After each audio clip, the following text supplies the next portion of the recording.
Hello, let's see what's up with the ICICLE mine Deadeye. Deadeye class is known to fit any projectile-based build, and the ICICLE mine 1 confirms this notion. ICICLE mines fire multiple projectiles when detonated, these deal cold spell damage. Due to the stackable mine's aura which increases critical strike chance per mine, it's worth expanding on this idea. Crits, besides the inherent damage bonus, will also apply the elemental ailments they're associated with. Here it is: freeze. With the heat shiver helmet on, you can inflict the same amount of fire damage as cold damage on frozen enemies, which doubles your damage. We've selected the Deadeye class due to the ricochet, endless munitions, and gathering winds keystones. The build's purpose is to be fast and deal a lot of damage on day one. It's a total glass cannon with decent damage, and it doesn't require an expensive bow or the Chaos Spirit gloves. The spell's damage scales exceptionally well with the gem level, and as expensive as these builds can be, when it comes to mine builds you could use cheaper alternatives, such as March of the Legion or Victario's Influence. Don't forget that mines are aura skills. Mines are peculiar, they reserve your mana as they stay armed to also grant you some kind of aura. You can have more of them at any time if you lower their mana cost and increase your own mana reservation efficiency, which we recommend doing. These will deal cold damage.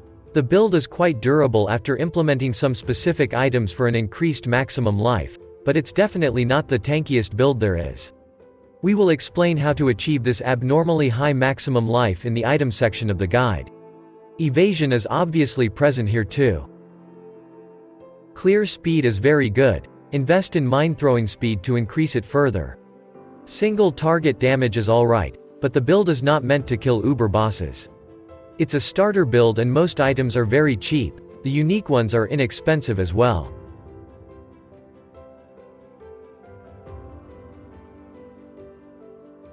There are two ways to approach this build. You can either go for the Wrathpith Globe, Shroud of the Lightless, March of the Legion, Gloomfang, and Dissolution of the Flesh combo, or you can use primarily rare items instead. The set of unique items we've listed is very cheap, so a lot of players use it as a starter version. It also grants tons of maximum life and elemental penetration. You won't need a 6 link this way. Heat Shiver is the only good helmet and a cheap one at that. You should be able to freeze with your ICICLE mines with enough crit chance. It adds as much fire damage as you've dealt cold damage with your hits. The Annihilating Light is the simplest way to gain more damage, but with it, you will probably need to run Purity of Elements aura instead of Grace.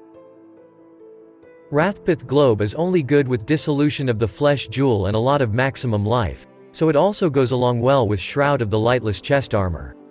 It increases maximum life, ES, spell damage, and critical strike chance. Victario's Influence is where you can socket your main ICICLE setup. Mines count as aura gems, so this body armor will increase their gem level. You can also corrupt it, since it's an inexpensive armor. Some of the corrupted implicits are great. Shroud of the Lightless, 2 abyssal sockets, is great if you're using March of the Legion boots, as you will no longer need a 6-link armor. The version with 2 abyssal sockets should be cheap. Remember to include a lot of abyss jewels to benefit from the bonuses to maximum life and elemental penetration. March of the Legion boots is where you can socket your main ICICLE setup. As was the case with Victario's Influence, these will increase the gem level of your mines, by up to 5, which is a lot. You can use only 3 support gems, so it's not as good as a 6-link despite the extra levels for ICICLE mine, but you will definitely use it for leveling. Ashes of the Stars is the best amulet to wear. It provides you with tons of reservation efficiency, gem quality, and level to all skill gems. It is expensive, so not exactly a starter option. If you don't need attributes or resistances, Gloomfang is superb. It gets you some extra chaos damage, making it great with Atziri's Promise, but be sure to include Hydrosphere so that your ICICLEs will have a thing to chain off of in a boss room. It's also good with Dissolution of the Flesh as you won't lose life. Nimis is another expensive item, but it's worth its price. The random direction of projectiles won't affect you, but the fact they're now returning back is exceptionally good. Snake Pit is very cheap. Use it for an additional chain to enhance your clear speed. It's good on a budget version, but later on, replace it with something better. Lethal Pride is to be used only to gain additional strength, you may struggle with it. 155 of it is needed to use a steel skin or immortal call skills. Dissolution of the Flesh is good only with Gloomfang, Shroud of the Lightless, Wrathpith Globe, a lot of evasion rating, or block chance. Avoid taking damage at all costs with this jewel. This applies to damage over time. You have to be immune to ignite, bleed, and poison. The upside is more maximum life. It's useful as the character is fragile. Forbidden Flame and Flesh. Wind Ward is great, your character is not tanky. We recommend getting it since it's one of the cheapest keystones. You can obviously use other forbidden jewels if you can afford them. On a Watcher's Eye, you should aim for Hatred's Cold Penetration or Critical Strike chance. Zealotry and Grace may also contain some mods you can use. If you plan to use mostly rare items, it will probably yield better results. You can easily grab the required attributes and resistances from there. Either way, Heat Shiver is the best helmet you will use in both versions. Focus on the gem level of your Icicle Mine, critical strike chance and damage, mana reservation, spell suppression, generic spell elemental damage, cold penetration, and attributes. We recommend wielding 2 wands or scepters. Here, try to get +2 to the level of cold or all spell skill gems, some generic elemental spell damage, and global critical strike modifiers. You can equip a basic body armor with a lot of maximum life and resistances. Spell suppression and chaos resistance are common too. For more high-end mods, seek extra spell crit chance and level of socketed active skill gems. Boots will most likely be used to acquire life, resistances, attributes, and movement speed. There is room for upgrades with elusive and onslaught mods. Keep gloves simple, get life, resistances, attributes, or spell suppression. For damage, craft a global crit chance suffix. On a belt, get strength, maximum life, resistances, and some sort of flask mods if you can afford to do so. The amulet should increase your Icicle Mine skill gem level by 1 or even 2. Focus on critical strike chance, multiplier, attributes, resistances, and of course maximum life. The expensive ones may be extremely good. Rings. Here you should fix your attributes or resistances. Get maximum life, and maybe critical strike mods. Frostbite or elemental weakness can be gained as an on-hit modifier, but it's not required. After getting all the necessary resistances, attributes, and reservation efficiency, go for maximum life and critical strike modifiers on your rare jewels. We recommend getting 2 large cluster jewels at some point. Aim to have 1 blast freeze to proliferate freeze, and blanketed snow to penetrate cold resistances. On medium cluster jewels, get streamline for projectile speed, surprise sabotage for damage, and guerrilla tactics for mobility and clear speed. Atziri's Promise is good on its own, but especially so with Gloomfang. It grants chaos resistance, life leech, and damage. Bottled Faith is pricey, but a lot of builds use it due to the critical strike chance and damage. Consecrated Ground reduces Curse's effect and regenerates your life. Flasks. Get 1 life flask with instant life recovery and bleed immunity, Diamond Flask for crit chance, Jade Flask for evasion, Quicksilver Flask for movement speed, and Silver Flask for onslaught if you need it. For their suffixes, get increased crit chance, increased movement speed, and evasion rating.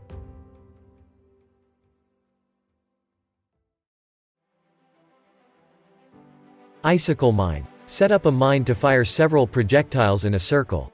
These icicles will quickly melt, so by increasing projectile speed you can make them travel further.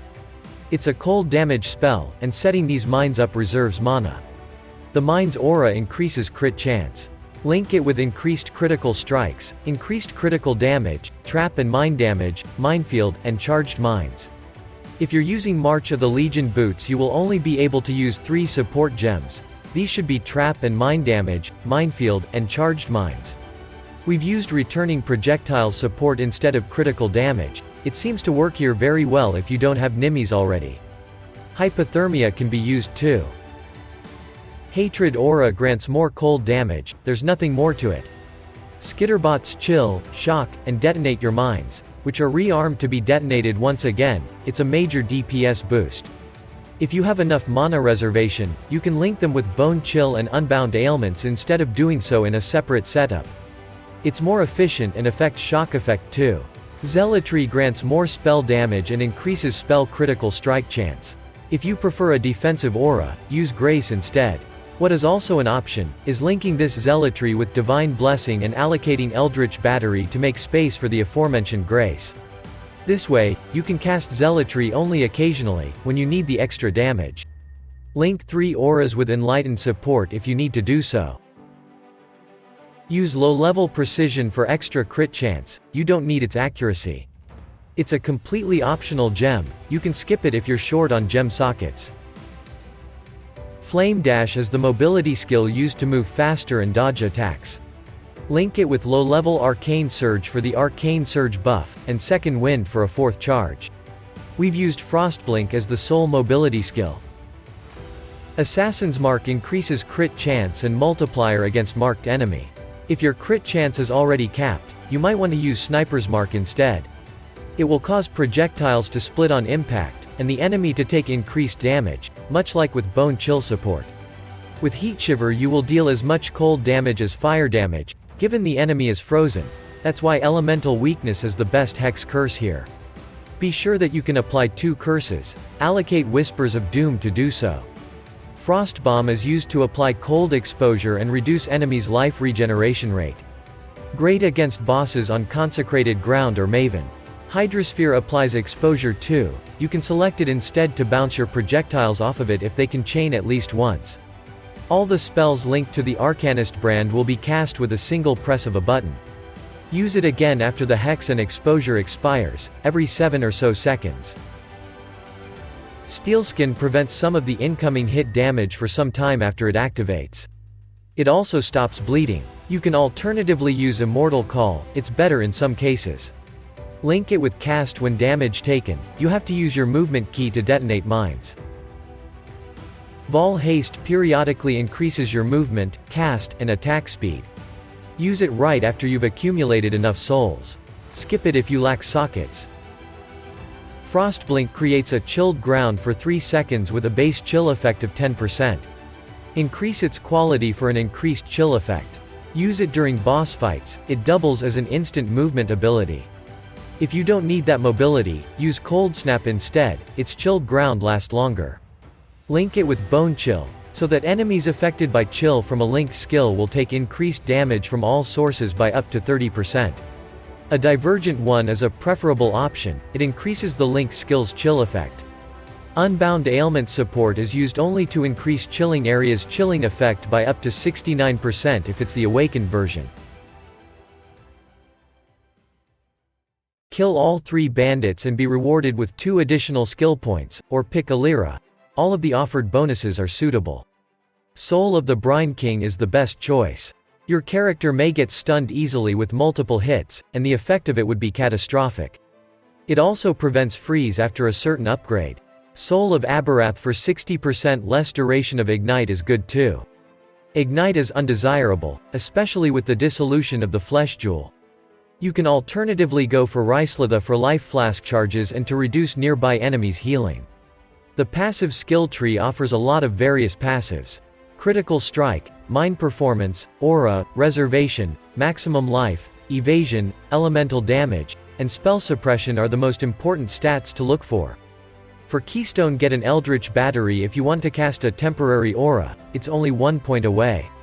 For Masteries, get more Maximum Life as Life Mastery, Reservation Efficiency as Mana Mastery, Chance to Suppress Damage as Lucky as Suppression Mastery. For mines, to apply increased damage taken to enemies per each nearby mine as Mine Mastery, crit chance against unique enemies as Crit Mastery, and more projectile speed as Projectile Mastery. That is all you need to know about this build. If you have any questions, ask below. Have a good league and see you soon.